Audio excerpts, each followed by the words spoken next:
welcome again, everybody, for another episode of Down with the Buffaloes podcast. Gareth's having a lot of technical problems again with his internet connection. We're going to actually get Father Christmas to give him a new internet connection for Christmas. Hopefully, he can sort that out. But I've got Alex Lely, of all people, the legend himself. Got a really good episode coming up for you, and we've also got another one on tonight later on with German sensation female pool player Ina. So we're going to come back. Hopefully, Gareth will be sorted then.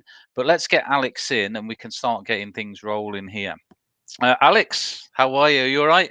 Hey, all good. Yeah. Brilliant, absolutely brilliant to get you on. Thanks for coming on, first of all. Now I know you caught up with Gareth recently, didn't you, at the Italian, the Open? Because I didn't realise, and you told me this a moment ago, that you're actually living in Italy yourself now. Anyway, I mean, how long have you been over there?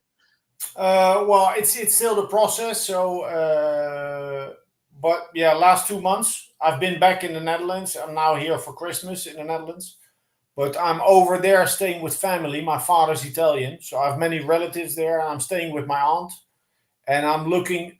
I was looking at houses, and I've got my eyes set on one now, so I'm busy there. But the thing is, if you buy these old houses in Italy, they have like six owners. Like a quarter is from an uncle, an eighth is from a niece, another eighth is from a cousin.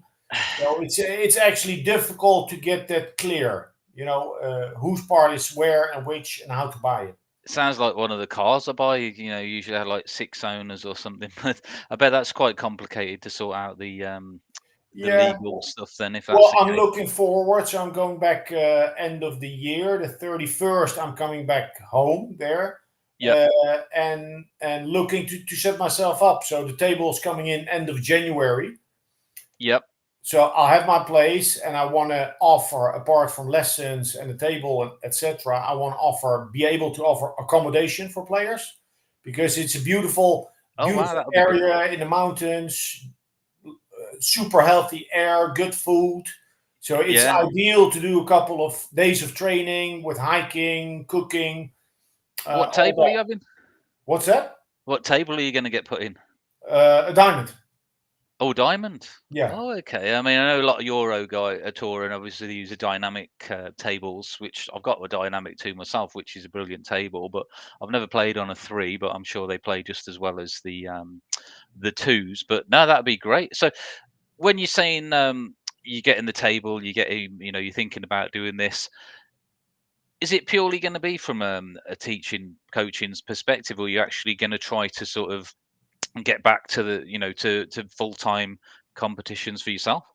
Oh no, no! I quit playing 15 years ago professionally. I have competed since, but rarely. Have you got So any appetite to maybe go back into it? I mean, now with no, well, Matchroom and I'm everything. getting an appetite to compete a little bit in Italy just to show the guys there where my game is because it's still on an international level. Oh You yeah, know, yeah, I'm playing good, and yeah, I teach, I commentate a lot, but I teach a lot, and apart from I don't know, coaching on the mental game or technique, alignment, all that stuff, yeah. I know many funky shots. I play a lot of three cushion and one pocket, Oh and yeah, yeah, so I want to showcase my game a little bit to show all the shots that are there.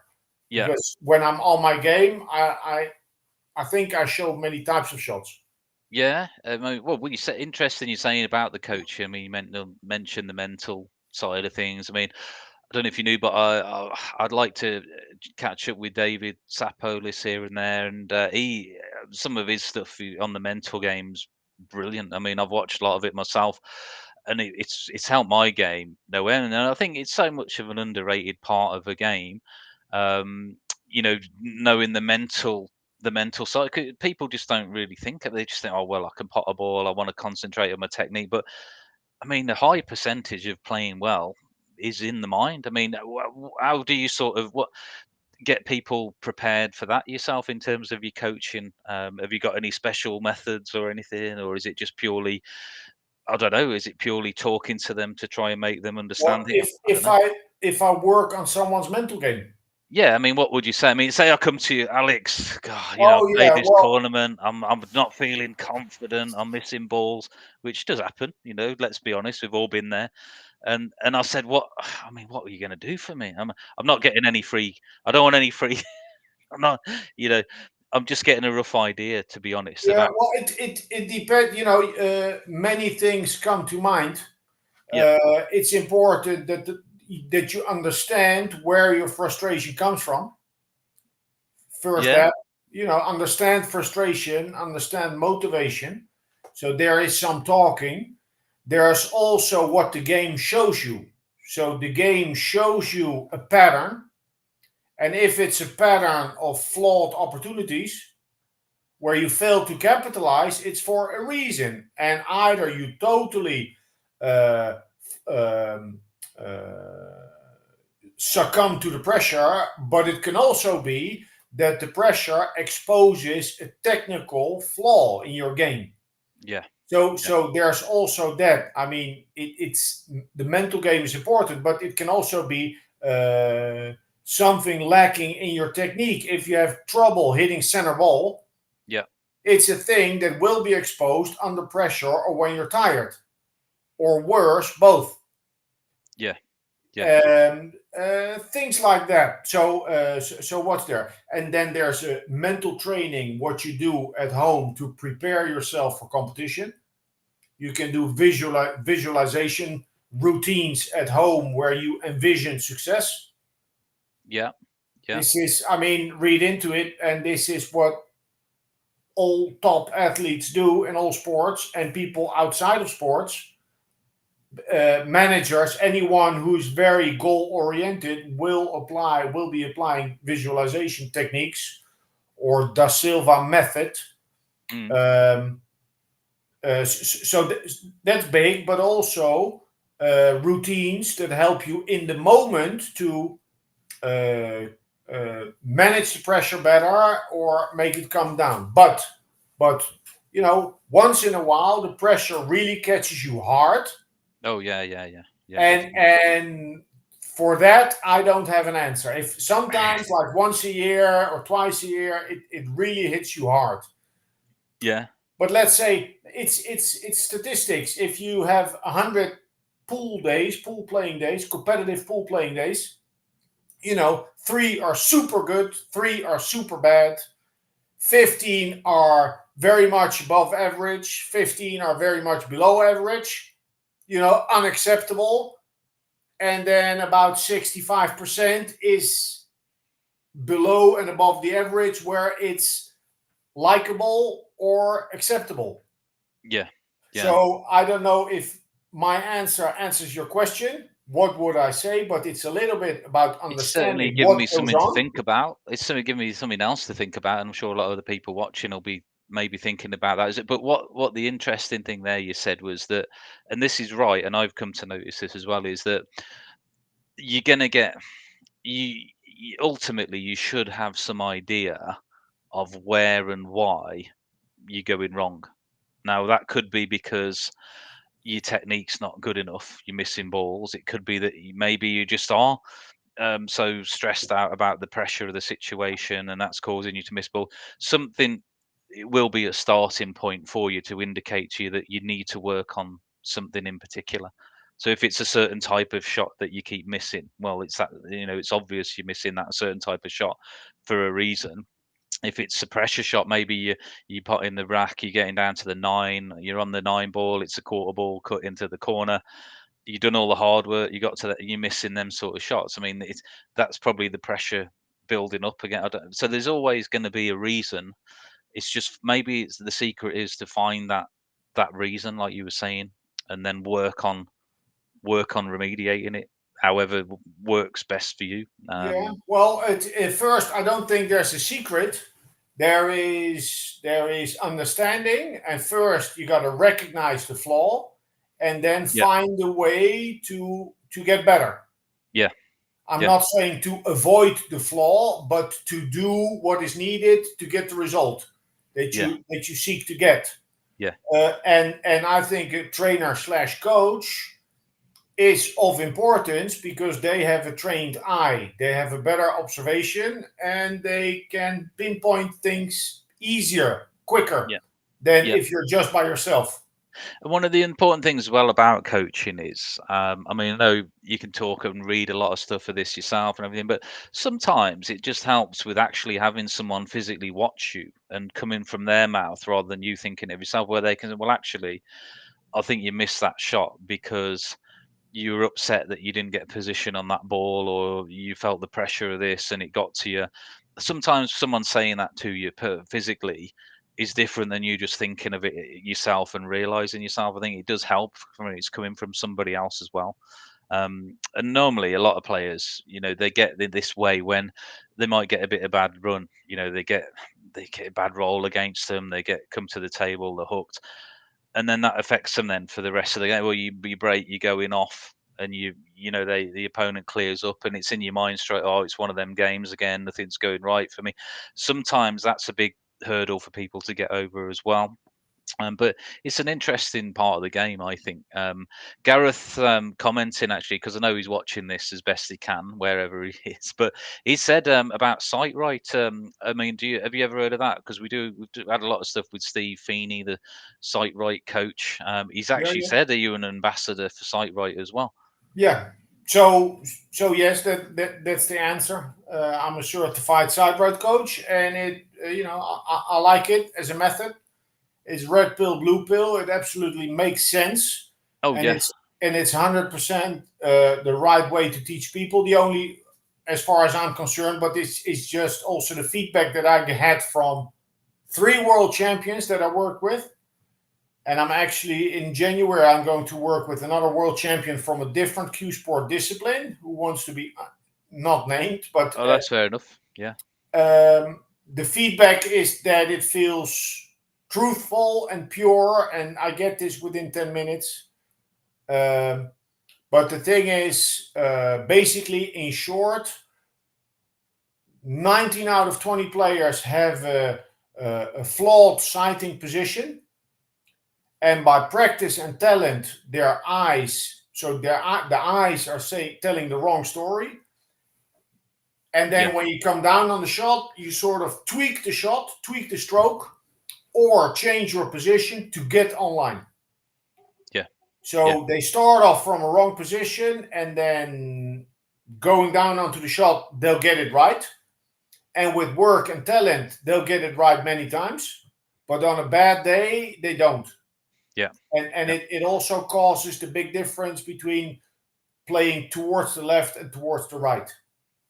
Yes. Yeah. It's interesting as well with the coaching. I mean, and Steve said this when we had him on a while back, and he's right. I mean, you've got a lot of players. They'll invest hundreds of pounds, hundreds of dollars in their equipment, but they're not prepared to spend $100 maybe or $200 for some sort of coaching in some way, shape, or form. And it's just ironic, isn't it? I mean, because in theory they're spending all this money on the good equipment, but really that equipment's not going to be worth as much if you haven't got the ability in yourself or the coaching that you've had in yourself to be able to use that equipment to its full potential. It's just strange, isn't it? I mean, It's since I'm teaching coaching since 15 years approximately, and ever since whatever I activity I choose to do, I'll do coaching. I'll get coaching. I'll do group lessons. I'll get one-on-one lessons. yeah, yeah, Because it speeds up my learning curve, and I don't have an ambition, so I do a little bit of boxing. And I yeah, was in Italy in Verona last week, and I find a gym, and there's this Cuban trainer, and he's only asking $30 an hour.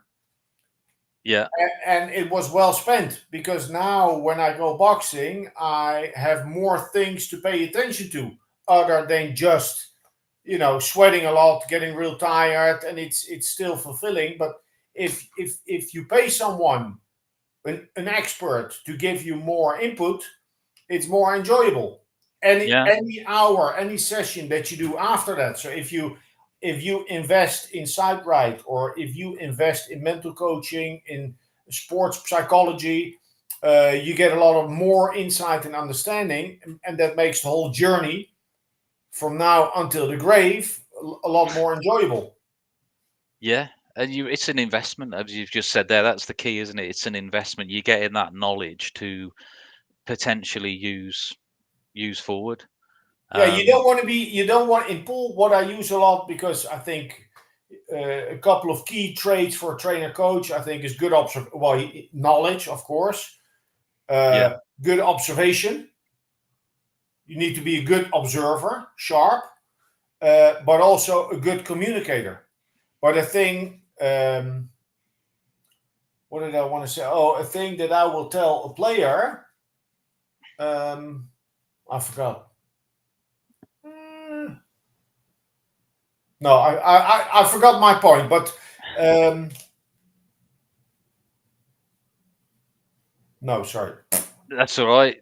You lost yourself altogether. I was getting so pumped up talking about this. I forgot my point, It's that boxing training, mate, getting you going. but it's always important to bring it in the right manner to the player. Yeah, yeah, yeah.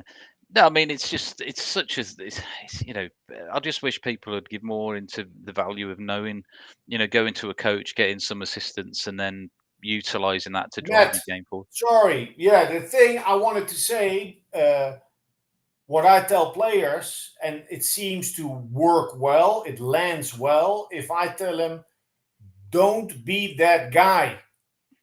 The guy that lost the match and he's doing the same riddle, the same arguments, the same nagging and complaining that he did last month and the month before and every tournament again and again. There's always one in the pool room, like the worst. We all have a tendency, but don't be that guy. The game just gave you the lesson that you deserved. Yeah, yeah, So take the lesson and try to understand it. If you don't exactly understand why it's a recurring thing, contact someone that knows. So you pay someone, or you have a mentor or a friend or a champion pool player that you can ask, and then you learn from there. But the yeah, only objective that you need to have is be smarter the next time around. yeah, Like if you play a safety battle in snooker, or you play one pocket, like tactical game, your only objective is to get a better position the next inning. mm, You're not looking to win from one shot. You want to have a better position. That's either closing the game down where you're winning in the score, or opening up the game when you're trailing. So the yeah, same thing in pool. Don't be that guy. Don't be whining and complaining and giving like draining everyone's energy, but mostly your own. yeah, yeah, yeah. I mean, Draw the lesson and be smarter next time. let's be honest. I mean, we've all seen players like that. We've all seen people like that. Of course, that you know who they are. I mean, you see them all the time, don't you? Players, they get that reputation sometimes of being that kind of player. But I mean, step in. Well, with the coaching thing. I know for the people who are watching, can you give us some more information where people can look you up to do that? Because we can put it on our site as well for us, for Oh you yeah, to let other please. people So know. So shout it out for now, and then if you send us a message later, I'll put it up on the chat anyway. But okay, if you want to cool. shout Yeah. it So out for anybody watching, they can look it up anyway. But yeah, just let everybody know where to find you on the coaching. okay, here goes. Well, firstly on social, but you can email me on headheartarm@outlook.com. Yep, And alexlelycoaching.com is my website, and you can get it contact me through there. there. Yeah, And yeah, then yeah. I work online coaching, which I think works well. I've done it with 3 world champions who were very happy. And I'm going to be setting up an academy in Italy and take on bookings from March onwards. That's interesting. So, I mean, that's going to be accessible for anyone in the world. How's that work then? The online coach? I mean, do you just get them to set up a stream for you to watch, or that they send you footage of them playing? I mean, how does that Well, work? mostly they set up a telephone with a tripod, good connection, and they'll have earpieces so they can talk back. And Oh, yeah. So and it's like and real time then. yeah, real time, and we work. And my objective for a session is not to do a personal training where they go through the numbers and I'm looking, saying, okay, nice, do it again, or next exercise. Yeah. We go through things where I can detect flaws, spot flaws, give the input that will help them to get that out of their game.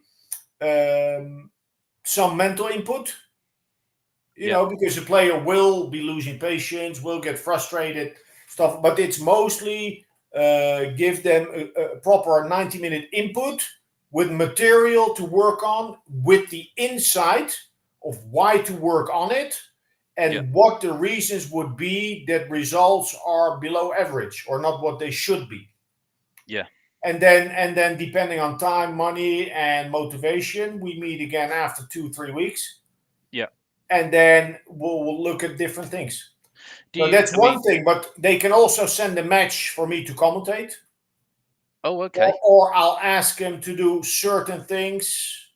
Just send me 10 minutes of material that I can specifically look at. What sort? I mean, I don't know. You don't have to let us know, but I mean, obviously, the big thing with coaching, everybody, usually not everybody, most people, your average players, I guess, they're going to want to know how much money it costs. I mean, is that information available on the website as well, or is it something that you sort of negotiate with the person on a cost of this, or do you have like a package, or because that's going to be a question that probably people are thinking, well, how much does it sort of cost this coaching online, Well, or they can contact me, and then I get the opportunity to set the hook.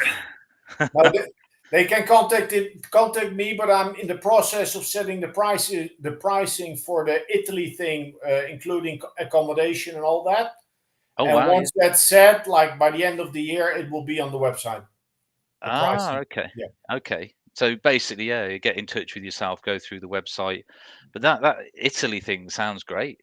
Pool table on the view, the air, Oh, it's it's beautiful. Yeah, yeah. It's like 90 minutes from Rome Airport, yeah, which is doable, and it's a beautiful surrounding. Great food, and yeah, then anyone that comes is free to decide what the intensity should be on the day. yep, But I'm thinking, if you do like 2.5, 3 hours work in the morning, have a nice lunch, a walk, take a little nap, and do some like 90-minute, 2 hour thing in the late afternoon. That's perfect. yeah. Well, speaking of coaching, now just going away a little bit on from the coaching side of thing, but it's almost a Moscone Cup. Now, what do you think the chances of any of the American guys wanting to come round and get a big coaching?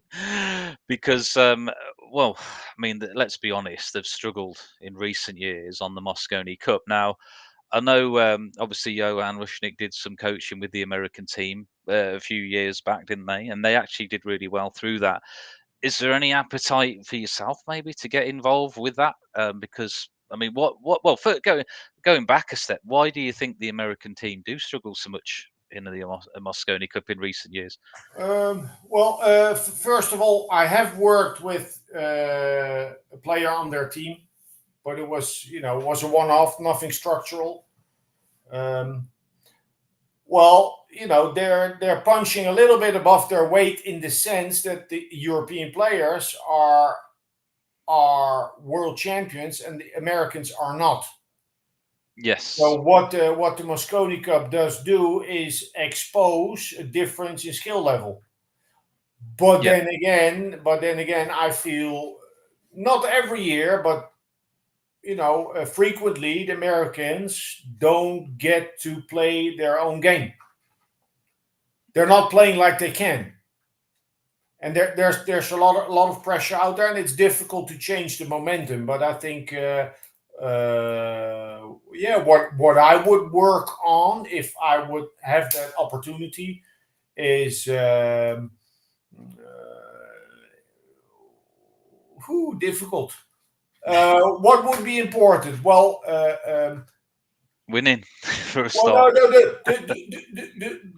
the routines with the group. It needs to be a team. Good times, bad times, win or lose. More commitment, more together. which is easier said than done. But at the table, I think the most important work is defense.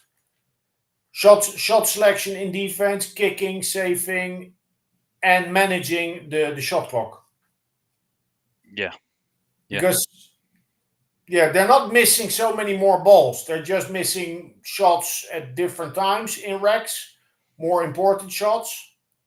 But they're not picking their safeties right, I think. Yeah, I mean, one of the things I get sometimes watching it, get the sense or feeling from the American team is if they miss a shot, it's like they're not really bothered sometimes.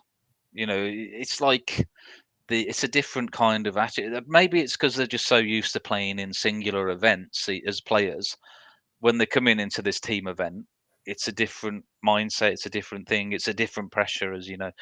And it's like, yeah, it's like, oh well, we're here, we're having a good time at the Moscone Cup, getting paid for it anyway. I don't know. It just seems a bit of a the European teams seem to be always be a lot more hungry for it. That's what I get the impression, Yeah, well, and that comes across with the players in the it's European yeah, team. but You'd see them celebrating. it's also Europe. Even if they wouldn't feel like that, they would try and give that impression. Yeah, I remember when I played, the US was always winning. yeah, They were oozing that hunger and determination, and we were more stoic and yeah, not as expressive and extroverted as they were. yeah, yeah, yeah. It's a tough one. Well, maybe there's an opportunity in the future for you then to do a bit of work with them if any of them's listening or going to be watching. Who knows? Maybe next year round, watch this space, I guess. But just going back anyway to your own game. I mean, where did you start playing in the first place anyway? I mean, obviously you've not been playing competitively for about 15 years, you were saying, but when was it? When did you first start getting into? Was it always pool, or did you do Oh, anything okay, yeah. before? Well, firstly, I'm not a pro since 15 years, but I have played tournaments in the past Yeah, 15 years. But maybe on average, I think two per year. yeah, Um, I started playing three cushion on a small table. okay, So there was this course in school. So 6 weeks you could choose baseball or billiards or whatever, and I chose billiards. I got 6 lessons. Liked it a lot. Then my father bought this like 6 foot carom table to set up at home, yeah, and I was playing that a little bit, but no, just playing around with my brother.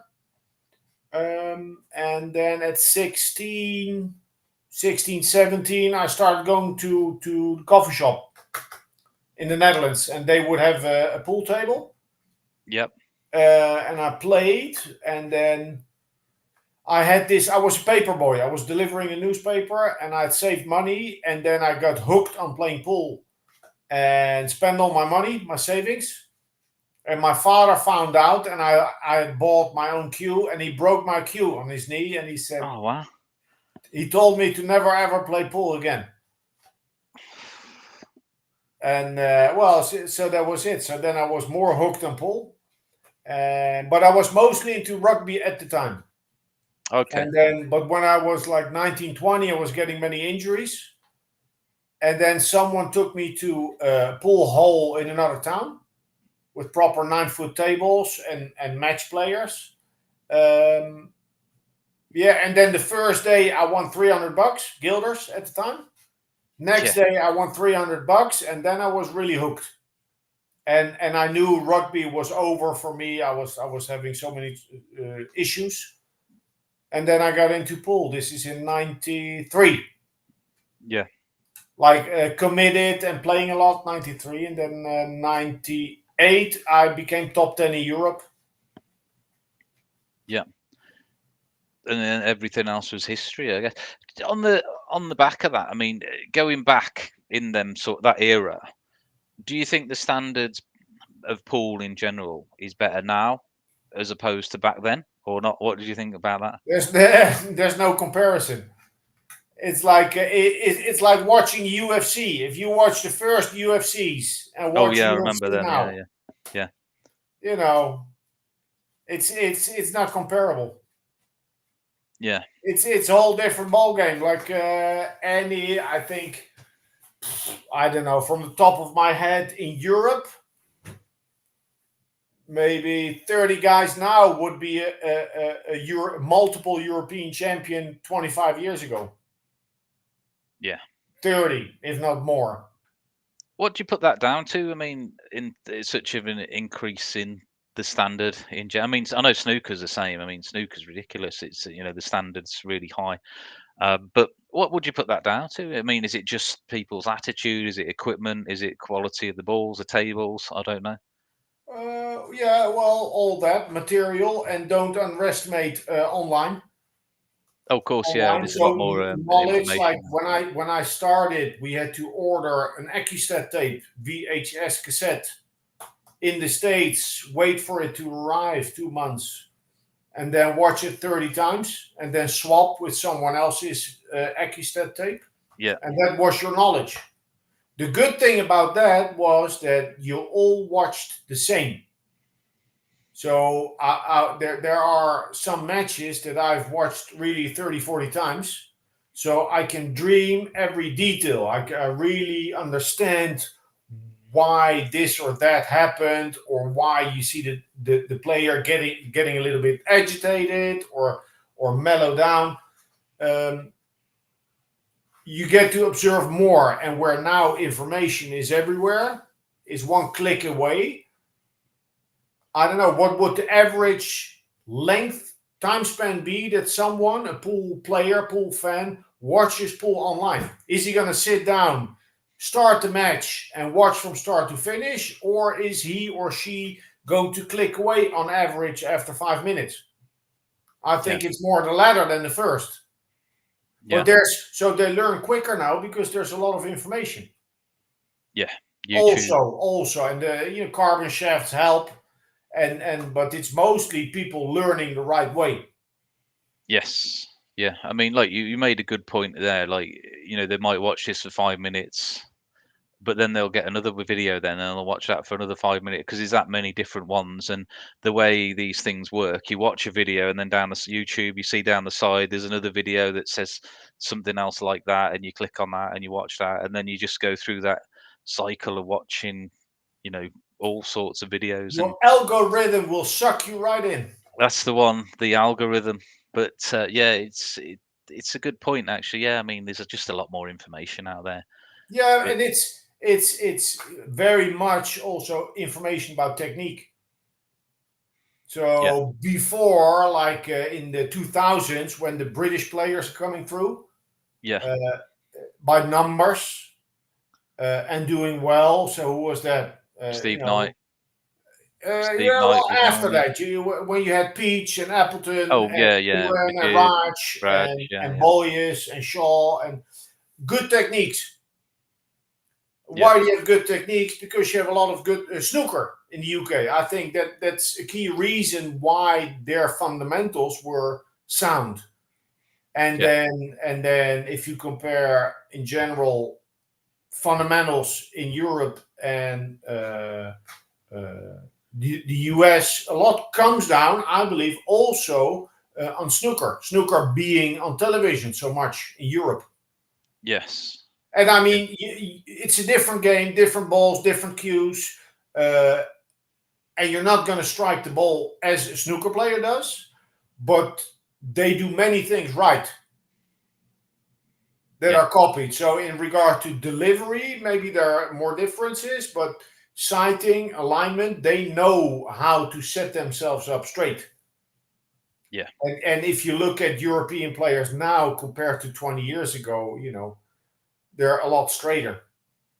yeah. I mean, snooker styles, it's more like it's very consistent. It's rigid almost in some way, and the delivery through the ball is completely different for a snooker player than someone that's not played snooker and always played pool. It's a lot more free flowing of the cue action, but it's different game. I mean, but if it works for you, it works for you. But yeah, you can always tell someone who's played snooker when they play American pool just purely because of the way they're approaching the shot. Yeah, Completely, but you for know. example, Carl Boyes, Yeah. He's out of competition, but for me, he's one of the most natural ball strikers. He Oh can yeah. I go mean, three he's still. months. He can go 3 months not playing, pick up a snooker cue, and make 100. Yes. I've seen Yeah. him do it, Yeah. and he's a good hybrid between pool and snooker. Oh yeah. Yeah. I mean, As and an example, even if he played some of the tournaments now, he'd still go deep in a lot of these American pool tournaments if he oh was playing yeah, them now as well. yeah. Because, yeah, fantastic player, no doubt about that one. But yeah, I mean, what sort of when you're saying your dad broke your cue back in the day. I mean, what sort of cues were you using back in the day anyway? I mean, I'm used to like Predator, 314 shafts, all the rest of it. Were they even around back in the day there? I mean, what sort of gear were you At the using, or time, what you have had you got the now?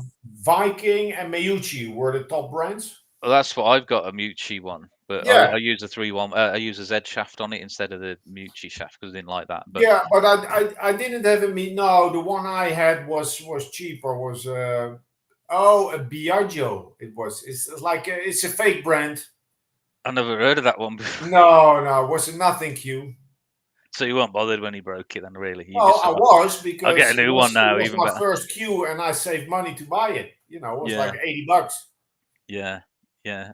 What do you think of all the carbon stuff? I mean, no, a lot of players now they're using carbon shafts and everything else, and they're a lot stiffer, less hardly any deflection. I mean, is that what you've gone to yourself, or do you still use the wood? No, I like wood. I've tried carbon. I could play with carbon, but I don't. I don't know. But what I think for other players, well, it has changed the game for sure. Definitely in breaking and jumping, but Oh, jump also cues for are also ridiculous for now. playing cues Yeah. because it's difficult to explain now, but there's this.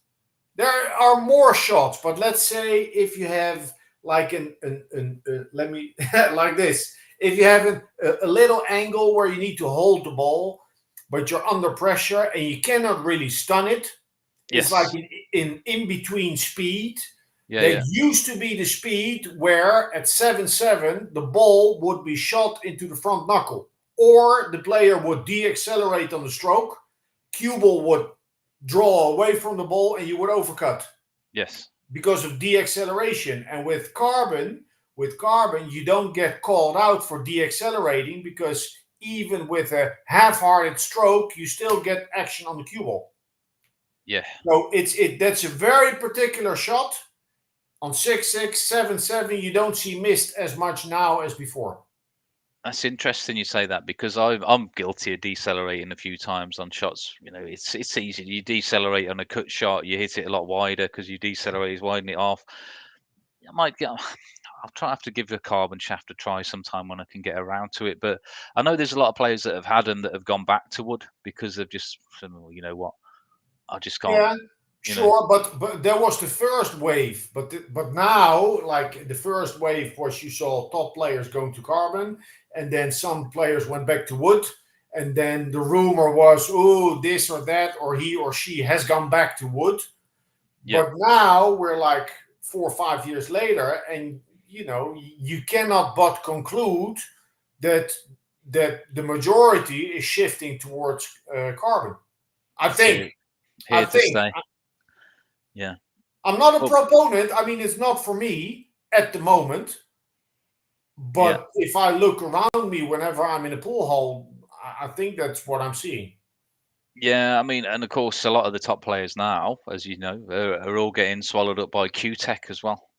A lot more players are moving over to them. Have you noticed recently? I mean, obviously, Feder Gorst has, Ruiz has. I mean, these were all like big Predator Well, advocates before. Fedor has dropped Q-Tech, or vice versa, or they No, have he's agreed. gone from Predator to he's gone to No, no, no, Q-Tech no. now. He's gone from Q-Tech to something else. I don't know what. Oh, I was just seeing it was recently announced that he was going to Q-Tech. No, no, no, no. Fedor just left, but Oh, let's leave that transfer market to what it is. It's oh well, yeah, I didn't realize. I mean, I was seeing an article the other day that he There's was so going to there's so Q-Tech. much good material on the market. I love my Predator. I have a Sang Lee what's it called? Sang-Lee limited edition. Sang-Lee doesn't ring a bell for you. He was a Korean three cushion champion residing in the States. Yes. Beautiful player, beautiful cue, and it works for me.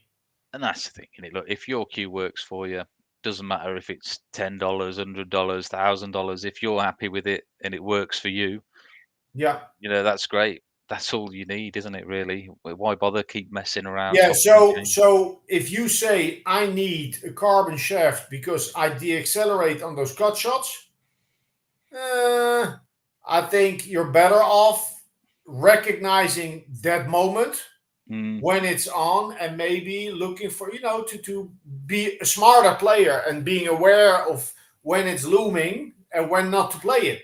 mm, yeah, yeah, Or yeah. I there's mean, it, and be smarter and play carbon. I don't know. well, I mean, it's getting back to that thing you were saying earlier, isn't it? About recognizing where the initial fundamental problem comes from. Yeah. And well, I've said it. You decelerate on a shot sometimes, but why do you decelerate? Well, is it because it's a pressure shot? I don't know. Is it because you're not very good at cut shot? There's always a Well, reason, isn't it? So many times, like the main recurring thing why people deaccelerate because they have a tendency to play with a very long bridge.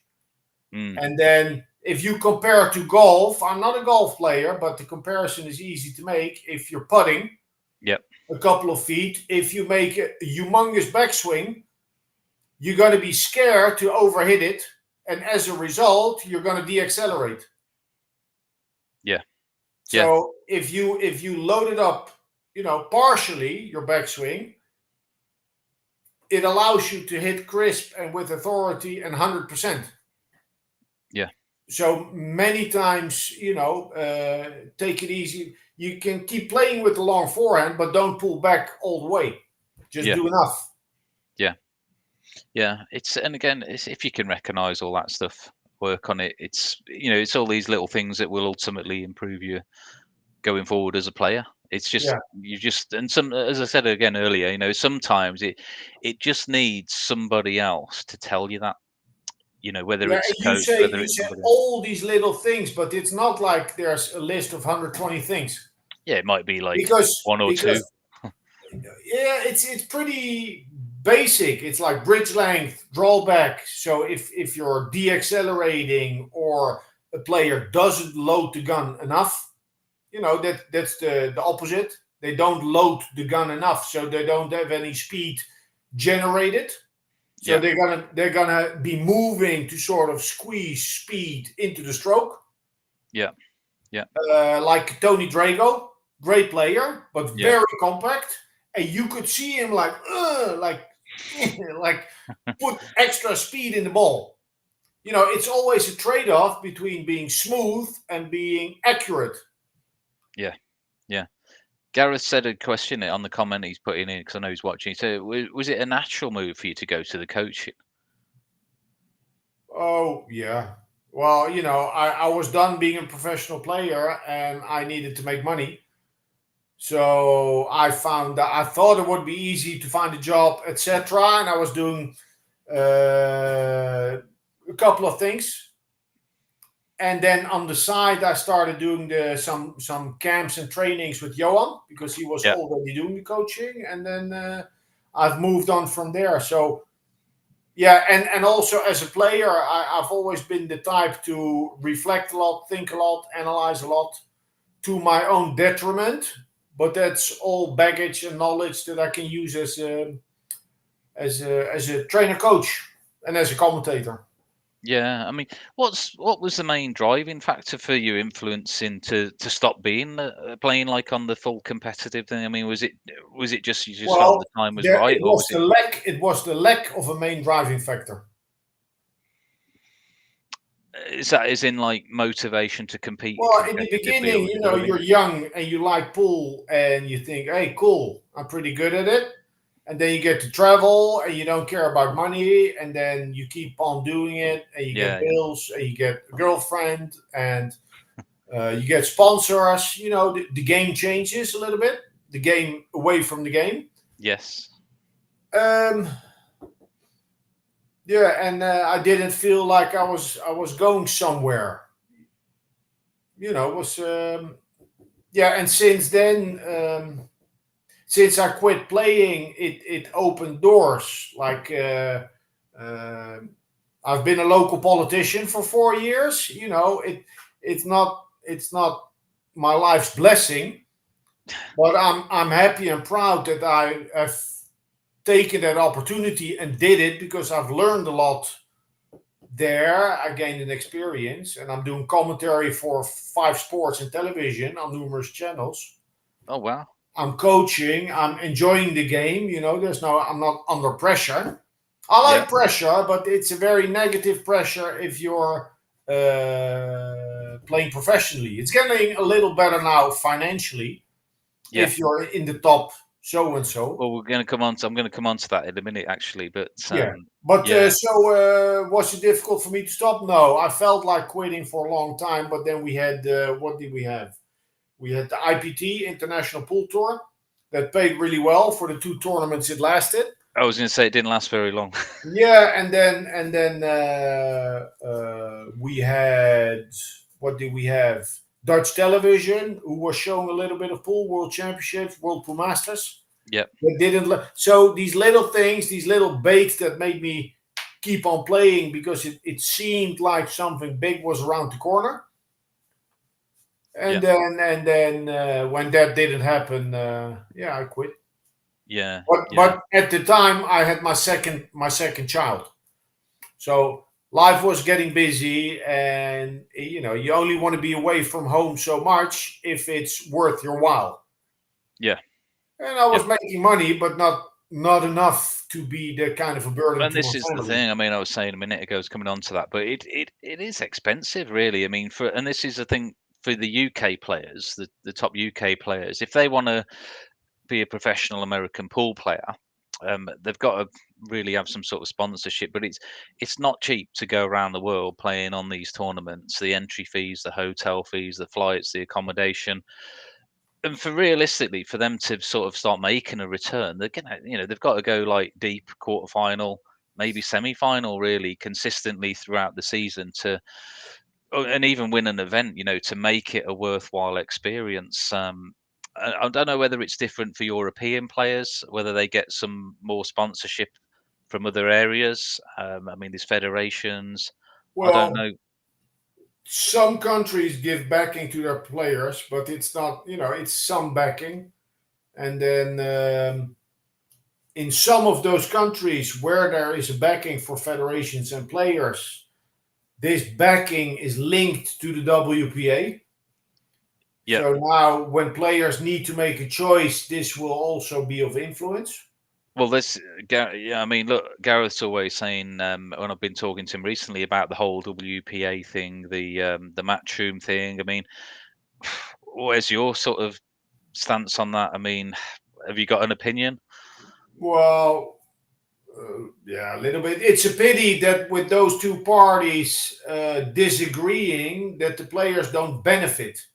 So I think I'm not too informed, but I think in darts when this happened 20 years ago, Oh, yeah, you got the PDC, the BDO, yeah, yeah, the prize money went up. They were luring the players. So if that were the case, at least it was a nice choice for the players because yeah, look, matchroom productions look great. They look great, and it's great for the top 8, top 10 players. They're making more money. But if top 20 till top 80, it's hard. yeah. So the pool fan is happy because there's a lot of great pool championship pool to be watched, Oh, and and it's a great format. Yeah. on the other side, in the other camp, Predator doing great things. Yes, yes, So the fans are happy because they get to watch a lot, but for the players, it's difficult. yeah. You have your the top guys, the usual suspects. If you look at the money list, I did it's the other very day, and impressive. it's over $300,000 Yeah, for like the top player. 25 years ago, there was one topping 100,000. Yeah, It's yeah, it's looking good for them, but what about the rest? yeah. Because it's not a durable system for the number 25. I mean, because the same could be said almost of snooker. in the UK, Yeah, yeah, and it's very it's a similar. similar thing. It's not maybe not quite as bad as that, but I mean, snooker players, in the top, you got to be in the top 64 probably on the snooker tour to be making it worthwhile, I guess. And what is worthwhile? Is that paying your bills or is it saving money? Yeah, it's tricky. I mean, at some point you've got to take a step back and I guess and say, well, look, is this really feasible? Yeah, well, the thing is, really, I think we can also choose to not discuss this because I don't feel like I'm adding to the discussion. Mhm.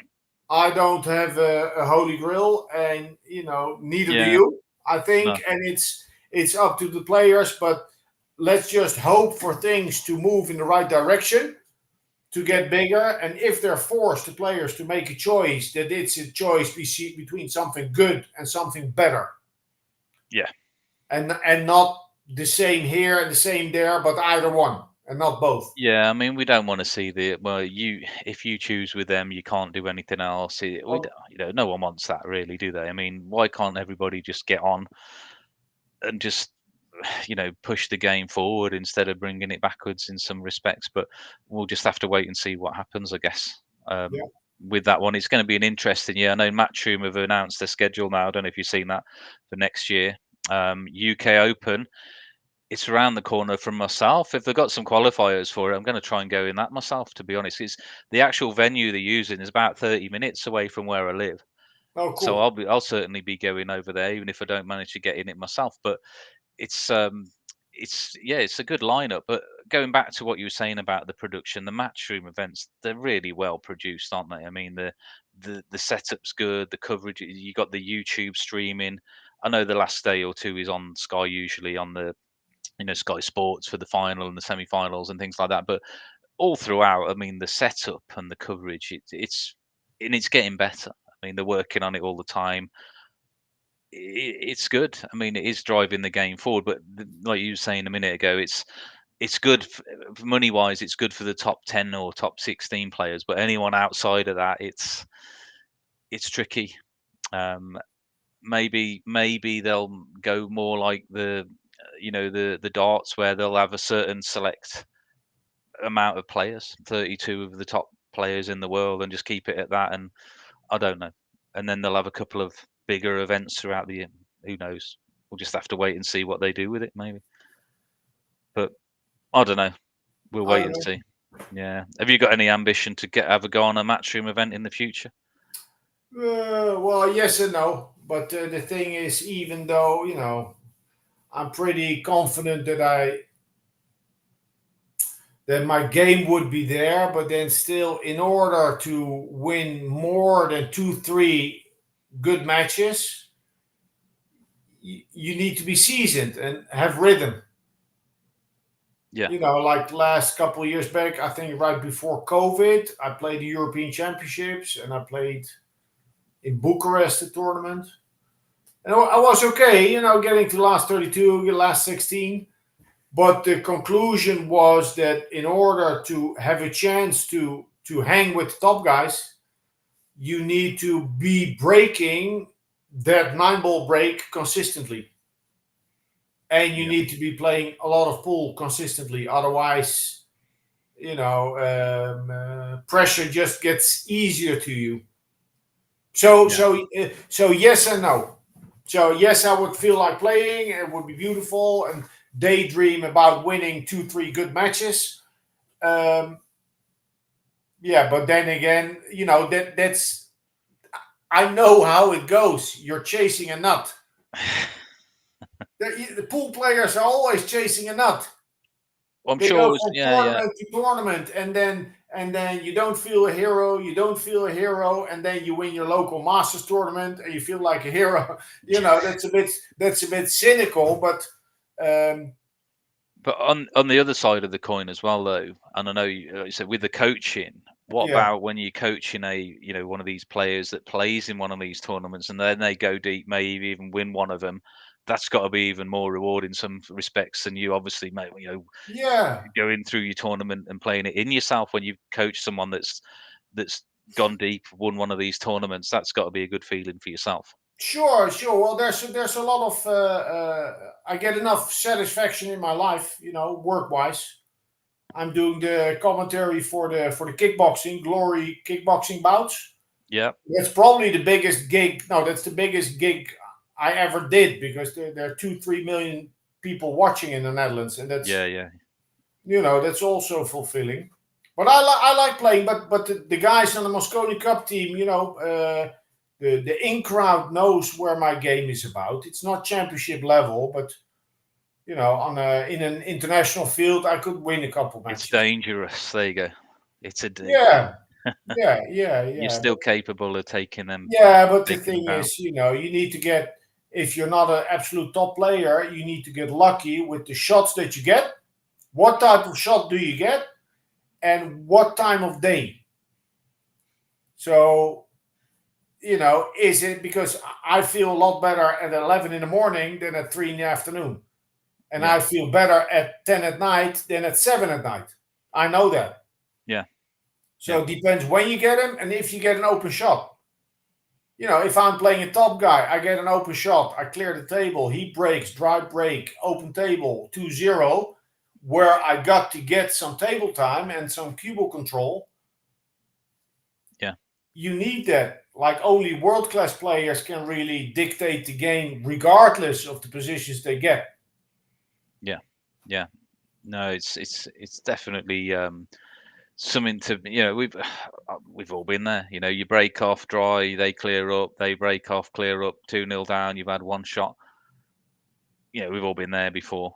And sometimes it just goes for you like that. You can't do much about it. Or sometimes it's a tricky one. But just before we wrap this up, I mean, we've had a good hour nearly on the coaching side. I mean, Gareth said he's going to come over to Italy. He's probably first in the waiting list. To be honest, he wants to have a chat with you about that. But did you say it was going to be the early next year? Potentially, you'll have that up and running for Well, the yeah, up and running. Yeah, I'm dependent on the little municipality where I'm setting up camp yeah. because it's Italy and it's. I'm going to set up the table in a beautiful old building that they're redoing and was supposed to be finished. It isn't finished yet. I'm hoping for the end of January, but I'm taking bookings from March onwards. Oh, right. Okay. So I'm sure he'll be sending you a message, and then just Yeah, for but obviously, by that time, I'll make sure that I get some digital presence and get the message out there. well, that's the other thing. It was alexlelycoaching.com, I think it was. You Yeah, said, wasn't it? Yeah. yeah. Brilliant. What I'll do is anyway, Alex, I'll put them links up on our page for obviously everyone that can get in touch with you about that. But no, it's been really, really good actually to get you on. And I'm going to be following that progress of the coaching thing because I like the idea of the online things as well. That's interesting. So maybe if I Yeah, get a bit of, it works well, and it's low key, it's low threshold. yeah, I mean, I could certainly do something like that myself. Maybe I've got my own table. Depending Yeah, on how and far the then Christmas and treats me with the and cash. when we're done, I'll send you the recording for you to rewatch. Yeah. No, that's definitely something of interest for myself, maybe there as well. But no, brilliant. Well, thanks for coming on again. I'm sure Gareth will be in touch with you as well. And I'll put if you want to, I say I've got the alexlelycoaching.com. If you have got any other links or anything else you want us to put on, we'll put No, them up no, I as well think it's for you. good like this. People will where there's a will, there's a way. They'll find me. Yeah, that's it. Brilliant. Well, thanks a lot, mate. Yeah, And we'll catch up with you again in the future. Have a good Christmas and and New you. Year. And hopefully, like I say, it all works out for you with the fantastic coaching venue that's on the cards. All Brilliant. right, cool. Thanks Nice a lot, talking, man. Alex. Have Okay, a good brilliant. one. Thanks a lot, Bye bye. Alex.